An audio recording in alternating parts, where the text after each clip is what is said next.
എല്ലാവർക്കും നമസ്കാരം. ഞാൻ സരിതാ മഹേശ്വരൻ. ഇന്ന് ശ്രീകൃഷ്ണവിലാസ മഹാകാവ്യത്തിൻ്റെ 10ാമത്തെ സർഗത്തിലെ 93, 94 എന്നീ 2 ശ്ലോകങ്ങളാണ് നമ്മൾ പഠിക്കാൻ പോണത്.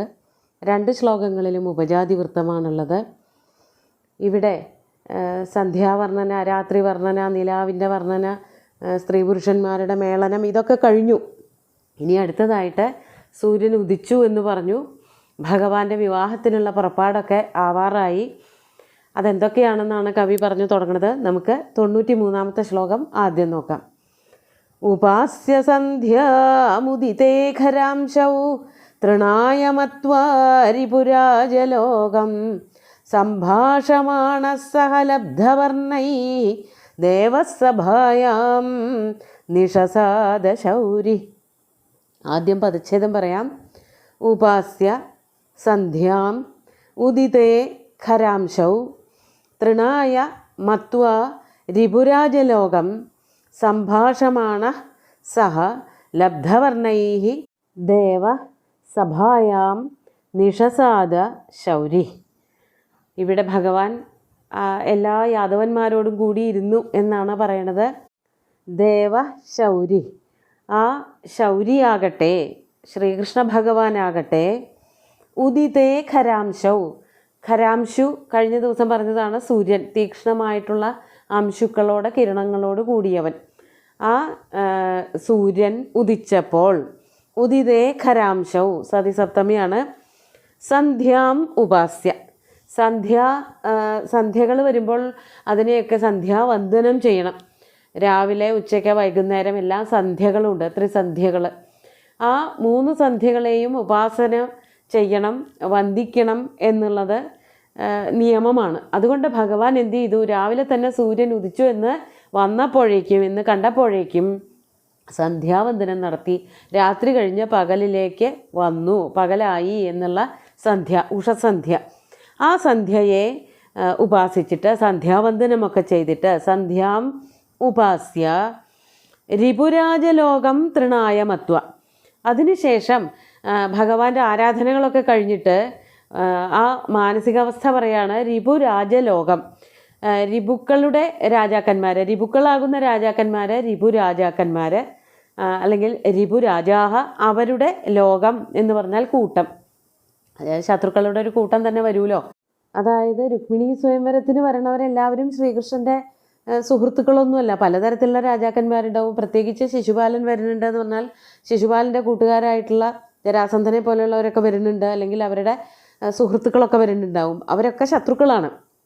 അതായത് രുക്മിണി അടക്കം എല്ലാവരും ഭഗവാന്റെ ശത്രുക്കളാണ്. പക്ഷെ അവരെന്നും ഒട്ടും പേടിയില്ലാത്തവനായിട്ട്, അവരോടൊന്നും ഒരു പേടി പോലും തോന്നാത്തവൻ, അതാണ് രിപുരാജലോകം.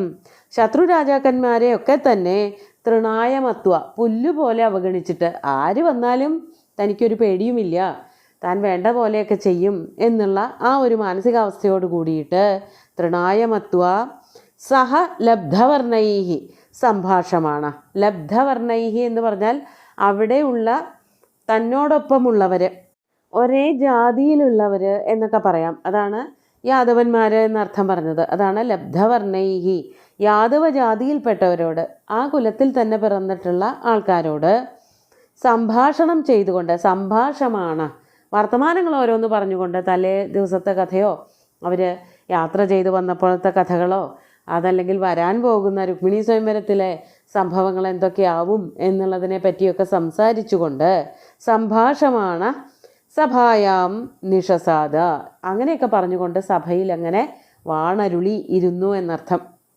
അപ്പോൾ ഭീഷ്മക മഹാരാജാവ് ഇവർക്ക് എല്ലാവർക്കും ഇരിക്കാനും വിശ്രമിക്കാനും ഒക്കെ വലിയൊരു കൊട്ടാര സദൃശമായിട്ടുള്ളൊരു ഗൃഹം തന്നെയാണ് പണിത് കൊടുത്തതെന്ന് പറഞ്ഞു. അവിടെ വലിയൊരു സഭയുണ്ട്. സഭ കൂടിയിട്ട് അതിൻ്റെ മധ്യത്തിൽ ആ കൂടിയവരുടെയൊക്കെ രാജാവായിട്ട് തന്നെയാണ് ഭഗവാൻ വാണരുളിയത്. പല പല സംഭാഷണങ്ങൾ ചെയ്തുകൊണ്ട്, വർത്തമാനങ്ങൾ പറഞ്ഞുകൊണ്ട് അവിടെ ഇങ്ങനെ കഴിച്ചുകൂട്ടി. നേരം പോണല്ലോ, രുക്മിണിയുടെ സ്വയംവരത്തിനുള്ള സമയമാവണം. അതുവരെ ഓരോന്നൊക്കെ പറഞ്ഞുകൊണ്ട് തൻ്റെ സുഹൃത്തുക്കളുമായിട്ട് സംസാരിച്ചുകൊണ്ട് അങ്ങനെ നേരം കഴിച്ചുകൂട്ടി എന്നർത്ഥം. നമുക്ക് 94ാമത്തെ ശ്ലോകം കൂടി നോക്കാം. നൃപാസഹായാഃ ദമഘോഷസൂനോ സർവേ ജരാസന്ധ പുരോഗമാസ്തേ വൃത്തേ വിവാഹേ ബലഭദ്രകൃഷ്ണൗ തസ്ഥുർഗ്രഹീതും വിഹിതാവധാന. ആദ്യം പദച്ഛേദം പറയാം. നൃപാഹ സഹായാഹ ദമഘോഷസൂനോഃ സർവേ ജരാസന്ധപുരോഗമാഃ തേ വൃത്തേ വിവാഹേ ബലഭദ്രകൃഷ്ണൗ തസ്ഥുഃ ഗ്രഹീതും വിഹിതാവധാനാഃ. ഇവിടെ കഴിഞ്ഞ ശ്ലോകത്തിൽ പറഞ്ഞു, ഞാൻ സൂചിപ്പിച്ച പോലെ തന്നെ ശിശുപാലൻ്റെ പരിചയക്കാരൊക്കെ വന്നിട്ടുണ്ട് എന്നാണ് പറയണത്. ദമഘോഷസൂനോഃ സഹായാഃ. ദമഘോഷസൂനുവിൻ്റെ, ദമഘോഷൻ എന്ന് പറഞ്ഞാൽ ശിശുപാലൻ്റെ അച്ഛൻ, ദമഘോഷസൂനുവിൻ്റെ അതായത് ശിശുപാലൻ്റെ സഹായികളായിട്ടുള്ള സഹായാഃ, ശിശുപാലന് സഹായം കൊടുക്കുന്നവരായിട്ടുള്ള ജരാസന്ധ പുരോഗമാഃ തേ സർവേ നൃപാഃ. ജരാസന്ധൻ തുടങ്ങിയിട്ടുള്ള, ജരാസന്ധൻ മുൻപിൽ നിൽക്കുന്നവർ, അങ്ങനെയുള്ള സകല രാജാക്കന്മാരും, ശിശുപാലന് സഹായം ചെയ്തു കൊടുക്കുന്ന ശത്രുപക്ഷത്തെ സകല രാജാക്കന്മാരും, അതാണ് ജരാസന്ധ പുരോഗമാഃ തേ സർവേ നൃപാഃ എന്ന് പറഞ്ഞത്. അവരൊക്കെ തന്നെ വിവാഹേ വൃത്തേ വിഹിതാവധാനാഃ ബലഭദ്രകൃഷ്ണൗ ഗ്രഹീതും തസ്ഥു. അവർ അവിടെ വന്നിരിക്കുന്നതിൻ്റെ ഉദ്ദേശം എന്തായിരുന്നു എന്ന് കവി പറയാണ്. വിവാഹേ വൃത്തേ, വിവാഹം നടക്കുകയാണ് എങ്കിൽ, അതായത് ശ്രീകൃഷ്ണനുമായിട്ട് വിവാഹം നടക്കാൻ, രുക്മിണിയുടെ വിവാഹം നടക്കാൻ ഒരു സാധ്യതയുണ്ടല്ലോ. രുക്മിണിക്ക് ശ്രീകൃഷ്ണനോടാണ് ഇഷ്ടമെന്നും അത് അച്ഛനമ്മമാർക്ക് സമ്മതമാണ് എന്നുള്ളതും, സഹോദരനായിട്ടുള്ള രുക്മിക്ക് ശ്രീകൃഷ്ണനെ തൻ്റെ സഹോദരി വിവാഹം കഴിക്കുന്നത് ഒട്ടും ഇഷ്ടമില്ല എന്നുള്ളതും, ആ രുക്മിയുടെ ക്ഷണമനുസരിച്ചിട്ടാണ് ശിശുപാലൻ വരണത് എന്നുള്ളതുമൊക്കെ അവിടെ എല്ലാവർക്കും അറിയാം. അപ്പോൾ ശിശുപാലന് ഏറ്റവും കൂടുതൽ അറിയാം തൻ്റെ പക്ഷത്തേക്ക് വന്നിട്ടൊന്നുമില്ല രുക്മിണി എന്നുള്ളത്. അപ്പോൾ വേറെ ഒരു സാധ്യതയെ പറ്റിയിട്ട് ശിശുപാലൻ ആലോചിക്കാതിരുന്നില്ല. ശ്രീകൃഷ്ണനും ബലരാമനും വന്നിട്ടുണ്ടാവാം, സ്വയംവരത്തിൽ ആർക്കും വരാലോ. അങ്ങനെ വന്നിട്ട് രുക്മിണിയുടെ ആ വിവാഹ സമയത്ത്, സ്വയംവര സമയത്ത് രുക്മിണിയെ കെട്ടുകൊണ്ട് പോയിക്കൂടാതൊന്നുമില്ല.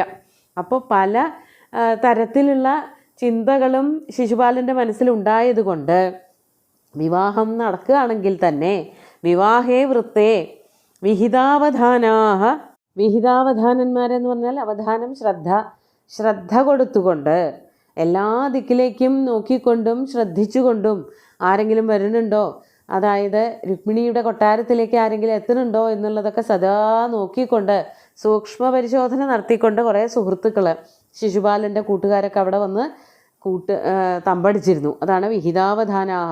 അവർ അങ്ങനെ ശ്രദ്ധിച്ച് നിൽക്കണത് എന്തിനായിരുന്നു? അഥവാ കൃഷ്ണൻ രുക്മിണിയെ വിവാഹം കഴിക്കുകയാണ് എങ്കിൽ ബലഭദ്രകൃഷ്ണൗ, ബലഭദ്രനെയും ശ്രീകൃഷ്ണനെയും ഗ്രഹീതും തസ്ഥൗ, ഗ്രഹീതും പിടിച്ചു കെട്ടുക. അതായത് ശ്രീകൃഷ്ണൻ അഥവാ രുക്മിണിയെ വിവാഹം കഴിക്കുകയാണെന്നുണ്ടെങ്കിൽ അത് അങ്ങനെയുള്ളൊരു നടപടി സമ്മതിച്ചു കൊടുക്കാതെ ശ്രീകൃഷ്ണനെയും ബലരാമനെയും പിടിച്ചു കെട്ടി വേറെ എവിടേക്കെങ്കിലും കൊണ്ടുപോവേ, വധിക്കുകയെ, ശിശുപാലൻ്റെ കാരാഗ്രഹത്തിൽ കൊണ്ട് പാർപ്പിക്കുകയെ, അങ്ങനെ എന്തെങ്കിലുമൊക്കെ ചെയ്യാം എന്ന് വിചാരിച്ചിട്ടാണ് ശിശുപാലൻ തൻ്റെ ഉറ്റ സുഹൃത്തുക്കളായിട്ടുള്ള കുറേ ബലവാന്മാരായിട്ടുള്ള രാജാക്കന്മാരെ കുണ്ടിന രാജ്യത്തിലേക്ക് പറഞ്ഞയച്ചത്. അപ്പോൾ രാവിലെ തന്നെ അവരെല്ലാവരും ദത്തശ്രദ്ധരായിട്ട് ചുറ്റുപാടും നോക്കിക്കൊണ്ട് അങ്ങനെ നിന്നു എന്നാണ് ഇവിടെ കവി വർണ്ണിക്കുന്നത്. കൊട്ടാരത്തിന് ചുറ്റുമായിട്ട് എവിടേക്കാണോ രുക്മിണി, എവിടെ നിന്നാണോ ഇറങ്ങുന്നത്, എങ്ങടാണോ പോണത് എന്നുള്ളതൊക്കെ ശ്രദ്ധിച്ചുകൊണ്ടും, ആ രുക്മിണിയുടെ സമീപത്തേക്ക് കൃഷ്ണൻ വരുന്നുണ്ടോ എന്നുള്ളതൊക്കെ ശ്രദ്ധിച്ചുകൊണ്ട് കുറേ ബലവാന്മാരായിട്ടുള്ള സുഹൃത്തുക്കൾ, ശിശുപാലൻ്റെ സുഹൃത്തുക്കൾ, അവരും വന്ന് കൊട്ടാരത്തിന് ചുറ്റും നിൽപ്പായി എന്നർത്ഥം. നമുക്ക് ശ്ലോകങ്ങൾ ഒന്നുകൂടി ചൊല്ലി നോക്കാം. ഉപാസ്യ സന്ധ്യാമുദിതേ ഖരാംശൗ തൃണായ മത്വാരിപുരാജലോകം സംഭാഷമാണ സഹലബ്ധവർണൈഃ ദേവസഭായാം നിഷസാദശൗരി നൃപാസഹായാഃ ദമഘോഷസൂനോഃ സർവേ ജരാസന്ധപുരോഗമാസ്തേ വൃത്തേ വിവാഹേ ബലഭദ്രകൃഷ്ണൗ തസ്ഥുർഗ്രഹീതും വിഹിതാവധാന.